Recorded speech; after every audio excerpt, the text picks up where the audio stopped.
Hello guys, good morning. তো আজকে তোমরা দেখতে পাচ্ছ আমি অনেক খুশি, কারণ কি কালকে হলো শিবরাত্রি, সেই জন্য আর তাড়াতাড়ি করে ফ্রেশ হয়ে একটু ক্রিম নিয়ে নিলাম। হ্যাঁ হ্যাঁ, জানি জানি এটা নাইট ক্রিম। আমার কাছে নাইট হোক বা ডে হোক সেটা কোনো ম্যাটার করে না, মুখে মাখা নিয়ে কথা, ঠিক আছে। তারপর চুলটা আঁচড়ে নিলাম। আর আমাদের তো সকাল সকাল রান্না হয়ে যায়, তো এখানে লাউ ডাঁটার তরকারি হয়েছিল আর মাছ দিয়ে সিমের তরকারি হয়েছিল। তারপর সকালবেলা কি কি রান্না হয়েছে এটা আমার প্রথম কাজ দেখে নেওয়ার পরে আমি খেতে বসে গেছি। বাদাম, যেটা আমার একদমই ভাল লাগে না, তারপর ছোলা বাদাম খাওয়ার পর নিজের শক্তিটা প্রয়োগ করছিলাম এখানে। তারপর একটা গান চলছিল, আমার খুবই ভালো একটা ফেভারিট গান চলছিল, তো আমি একটু নাচছিলাম, ভুলেই গেছি যে আমাকে কাজ করতে হবে। তারপরে এই ঝাঁটার কথা মনে পড়ে গেলো, তারপরে কি আর ঝাঁটি দিচ্ছিলাম। তারপর ঝাঁট দেওয়া হতে না হতে আবার জামা কাপড় মেলানো। উফ বাবা, আর এখানে কি রোদ তোমরা দেখতেই পাচ্ছ। আমি ফোনটা রেখেছি, মনে হচ্ছে ফোনটা না আমার ব্লাস্ট করবে, এরকম একটা ব্যাপার।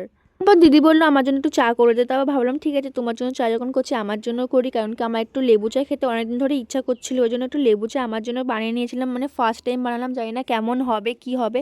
তারপর খেয়ে দেখলাম ভালোই হয়েছে, সত্যি কথা বলছি, অনেক সুন্দর হয়েছিল।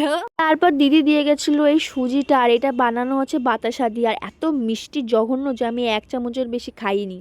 তারপরে আমার রোজগারের কাজ করলাম, মানে চান করার আগেই আটা গুলে আমার মুখের মধ্যে একটুকুনি ভালো করে একটু মাখার পরে 10 মিনিট মতো এটা করার পরে তারপর ওয়াশ করে নিই, করে তারপর চান করে নিই। এই চান হয়ে গেল, আর এটা তোমরাও করবে, খুবই ভালো, সত্যি কথা। তারপরে এই যে আমি মাছ খাইনি, এই সবজিটাই নিয়ে খেলাম, কারণ কি কালকে যেহেতু আমি পুজো দেবো ওই জন্য আর মানে মাছটা